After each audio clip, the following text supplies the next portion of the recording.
Morning. Hi, Jody.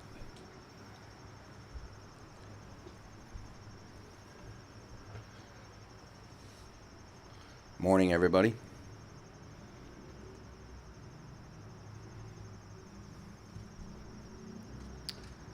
Once again, good morning, and I want to extend my thanks to fellow ALPA members and staff for joining us for this special anniversary service.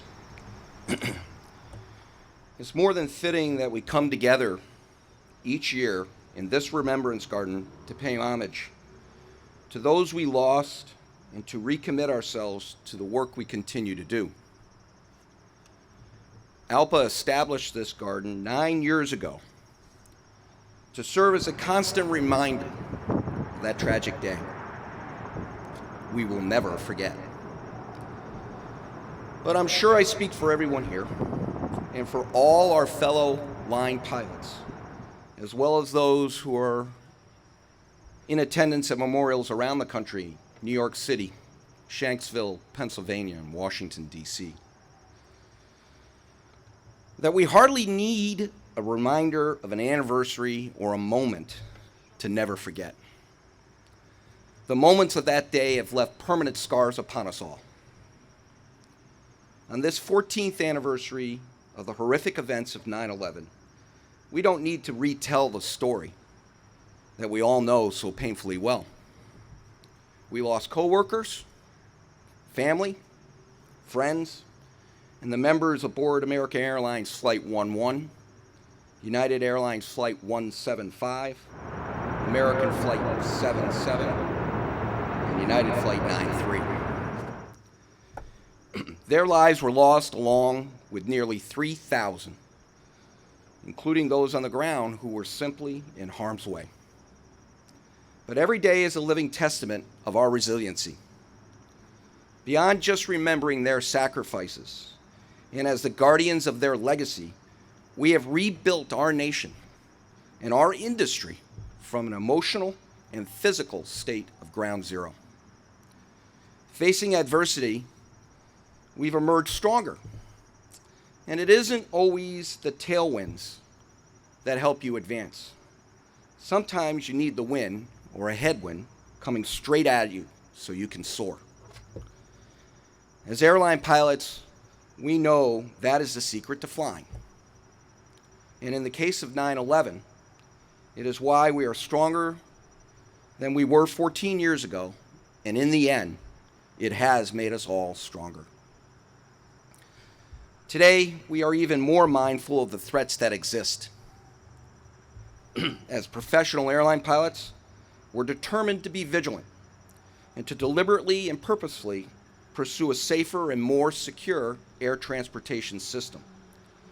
Evidence of this determination includes reinforced cockpit doors on passenger aircraft, the creation of the Federal Flight Deck Officer Program, and a more threat-based approach to aviation security, resulting in the creation of the Known Crew Member Program. However, we all know our work is not done. Unacceptable gaps exist in air cargo security, such as inadequate background checks for individuals with access to aircraft. Cockpit secondary barriers need to be mandated, and we continue to press for safer standards for operating remotely piloted aircraft. The safety and security of our passengers and our crew members is non-negotiable. And as frustrating as it can be at times to debate the facts with those who are far less focused than we are, the fact remains, today our industry is indeed safer. Our methods and strategies must evolve to meet the needs of an ever-changing world. Harry Truman once said, "The only thing new in the world is the history you don't know." And with those counsels of words, we owe it to the profession to never forget the lessons learned from that day 14 years ago. At this time, I'd like to invite Jerry Wright, manager in ALPA's Engineering and Air Safety Department, who is a founding member and deacon of the Purcellville, Virginia Church of Christ for the invocation. Jerry?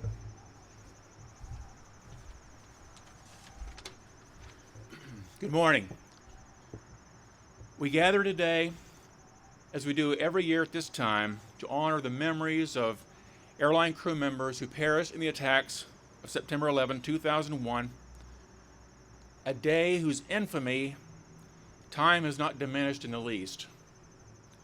Nearly 3,000 men and women, including 33 pilots and flight attendants, were going about their work as usual on that bright, beautiful Tuesday morning with no idea whatsoever of the pending acts of hatred that would soon sweep them all into eternity and change this nation forever. But what has not changed is the threat from fanatical, bloodthirsty terrorists who shout death to America and are hard at work to make that threat a reality. Wars in Iraq and Afghanistan since 9/11 haven't eliminated the threat, and the prospects for doing so presently seem bleak. So today, we earnestly plead for God's protection of the professional crew members who transport precious cargoes here and around the world. We also solicit His favor as we strive to do our part to ensure that our industry remains safe and secure and that our vigilance against acts of mayhem never abates. There are some who would say about the senseless murders committed on 9/11 that the victims were in the wrong place at the wrong time, as though they somehow should have known to avoid the workplace that day. Others blame God for allowing hateful men to destroy the innocent, but God made each of us in His own image with the ability to freely choose our actions without supernatural impediment. So others might say, in an attempt to comfort those who have suffered loss, it was God's will. But this is also a false notion, because God abhors murder, and His Spirit grieves for those who perished on 9/11 just as we do. It is said that time heals all wounds, but while life must go on following the loss of a loved one, it does so with an emptiness in the heart that can never be filled by anyone or anything else. And while we normally count fatalities and those wounded as victims, there were tens of thousands of other victims that day.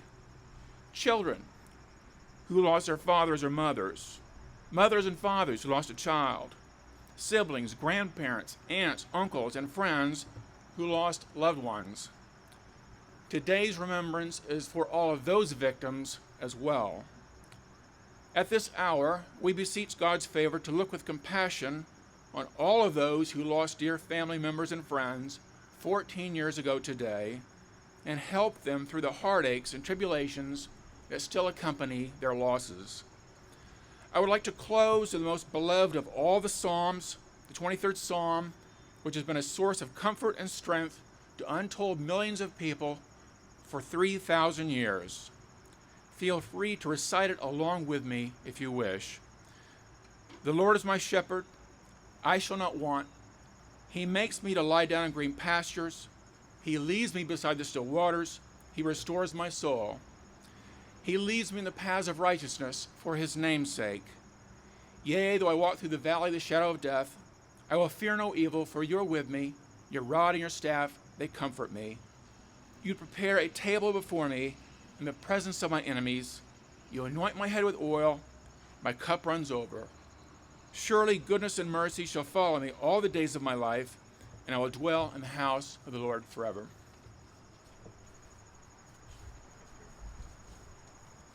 Thanks, Jerry. This time I'd like to invite United MEC Chairman Captain Jay Hepner to say a few words.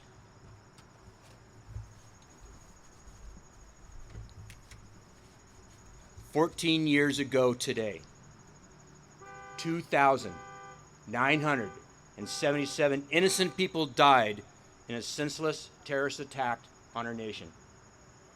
The tragic loss of these lives include Captain Victor Saraceni, Captain Jason Dahl, First Officer Michael Horrocks, and First Officer Leroy Homer Jr., along with the crews of United Flights 93 and 175 and American Flights 11 and 77. continues to touch our hearts and our lives. I ask that we all today pause to honor the memory of those lost in New York City, Shanksville, Pennsylvania, and Washington, D.C. Today is a solemn day, a day of reflection and mourning. Each year on this day, bells toll for those who lost their lives on 9/11. But in truth, we honor their memory every day when we enter the flight deck. The tragedy of 9/11 left an indelible scar on our nation's psyche and forever changed our way of life. But rising from the ashes that day was a resilient spirit that carried this nation and the pilot profession forward. We dedicated ourselves to improving aviation security, to making our airports and skies safer, and continued our commitment to excellence. It's what our fallen brothers would have expected from each of us. It's been 14 years, but our work is not yet done. We continue the fight by pushing common sense legislation through Congress that would require secondary bearers on all aircraft. We continue our support of the FFDO program and sustain our vigilance daily to ensure our passengers and our crews are safe. That good fight continues as I speak. But today we take a part of the day to remember and honor those who perished and rededicate ourselves to caring for those who lost loved ones on that horrible day. The mothers, the fathers, the wives, the husbands, sons, daughters, friends, neighbors. We are the caregivers of the memories of those who died on 9/11, and we are the guardians of the legacies left behind. May we honor them all with our actions and deeds, and may we never forget what happened on this day 14 years ago. We must always remember. While remembering all those who lost their lives on September 11th, 2001, let us recall and reflect on the names of the following crew members and fellow employees lost on United Flight 93, United Flight 175, American Flight 11, and American Flight 77.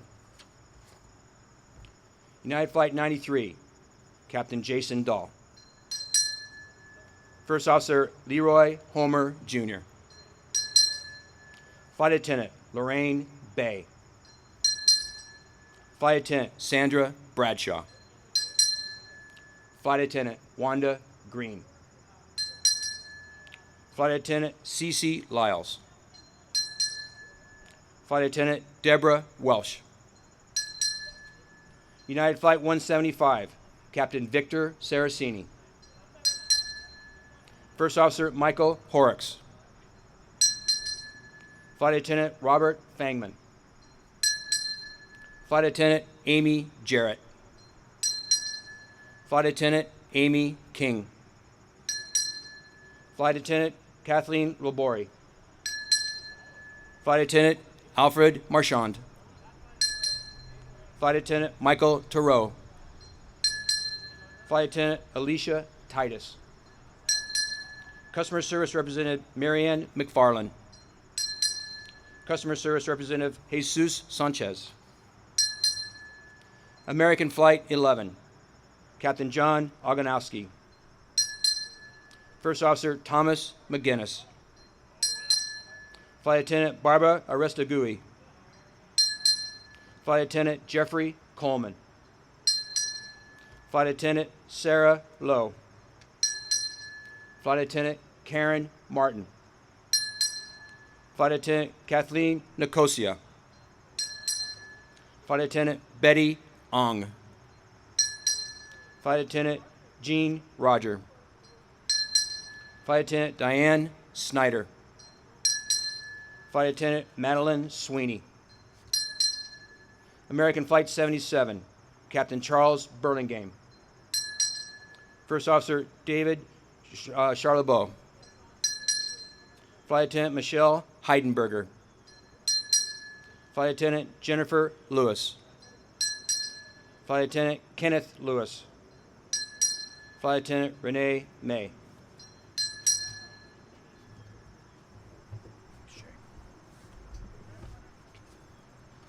Thank you, Jay.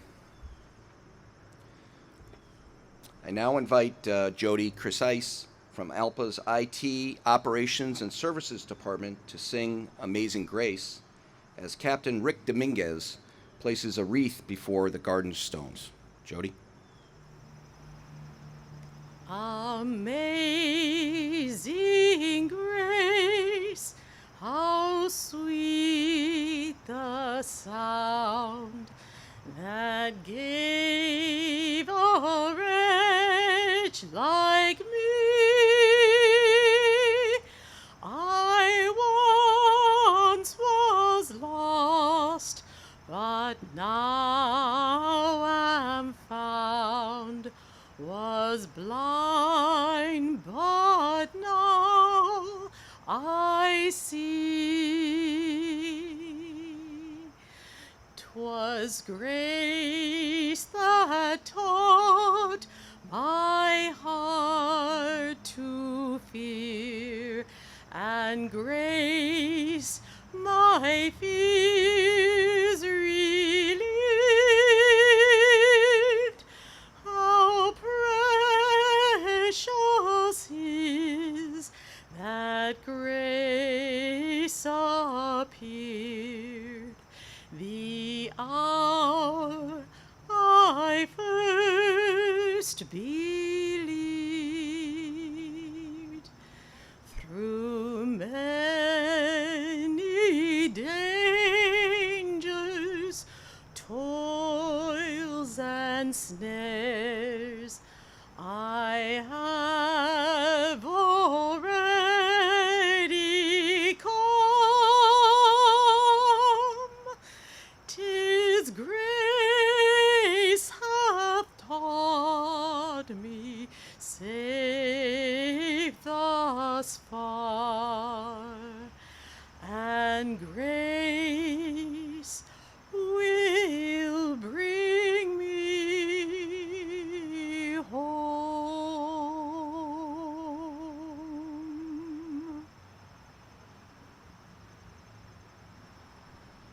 This concludes our program today, and on behalf of the pilots and staff of the Airline Pilots Association International, thank you all for joining us to honor our colleagues and all those who lost their lives 14 years ago this day. As we end our time of reflection and join to mingle with each other, and before we start our workday, I don't want you to be intimidated by that beautiful voice we just heard, but she's going to grace us with another song, the singing of America the Beautiful. So please feel free, you have the sheets, it's just a verse, to join her as we conclude our ceremony. Thank you again for attending. Oh, beautiful for spacious skies, for amber waves of grain, for purple mountains' majesty, above the fruited plains. America, America, God shed his grace on thee, and crown thy good with brotherhood, from sea to shining sea.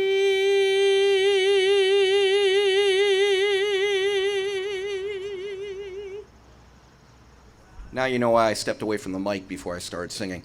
Okay, thank you all for coming very much.